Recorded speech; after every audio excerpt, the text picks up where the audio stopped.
Hey everyone, welcome to this session on requirements management with GitLab. My name is Jeremy Wagner, and I'm a senior solutions architect here at GitLab. And I'm part of a team that specializes in helping customers by understanding their business needs and then turning those into technical solutions inside of GitLab. Now, when you're working on a project, there are always going to be certain requirements that come from customers or other stakeholders. Some of these requirements might be industry regulations, best practices, or even product features. The goal of requirements management is going to be to document these requirements and then ensure that your product does exactly what you think it does and exactly what your customers expect it to. In this demo, I'm going to show you how to create a requirement, manage that requirement, as well as automatically verify and satisfy that using GitLab CI. So let's dive in. I've got a project here that's pre-existing. On the left-hand menu, you're going to see the issues link. If I hover over that and select requirements, this is going to open up a list of open requirements for your project. To create a new requirement, I can go ahead and click new requirement on the top right.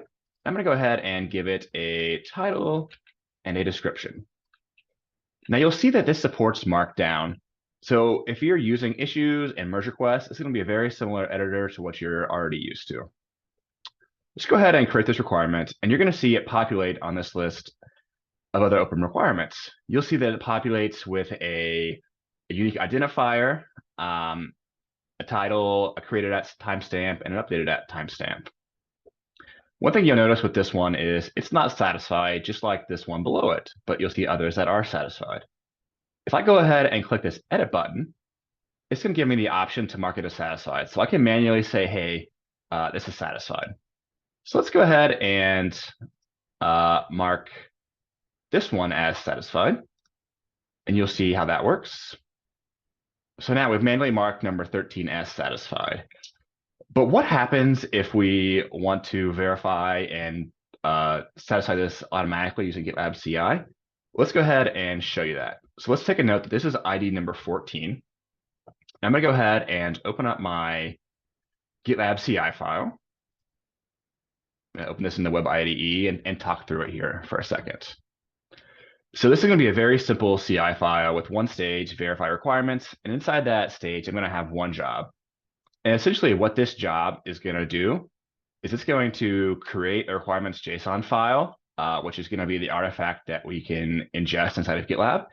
And it's going to mark a requirement as passed. So you can see here that I have 12 hard-coded. Let's just update this to ID number 14 and mark it as passed. And we're going to go ahead and save and commit this.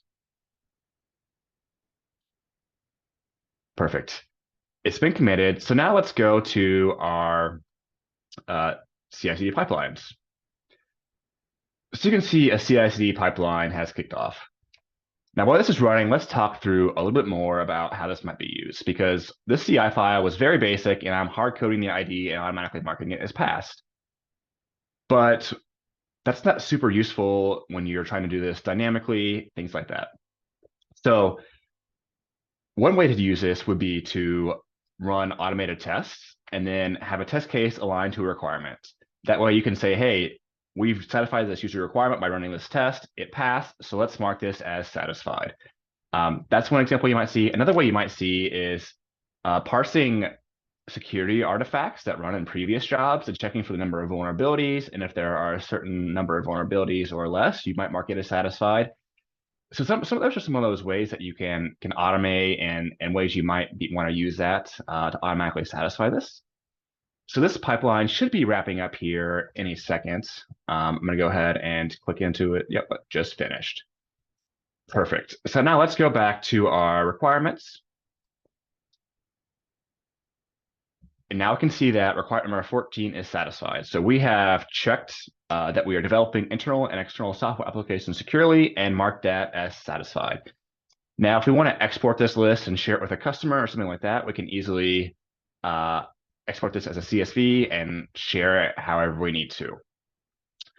Now, if a requirement is no longer active, you can archive it by selecting this archive button here, and it's going to move it to this archive tab. At GitLab, we think requirements are durable for the project, meaning we want to track them with the history of the project, so you always know what the requirements were at any state. So these are never going to go away. There's going to be archives, so you can come back and see why things were done a certain way.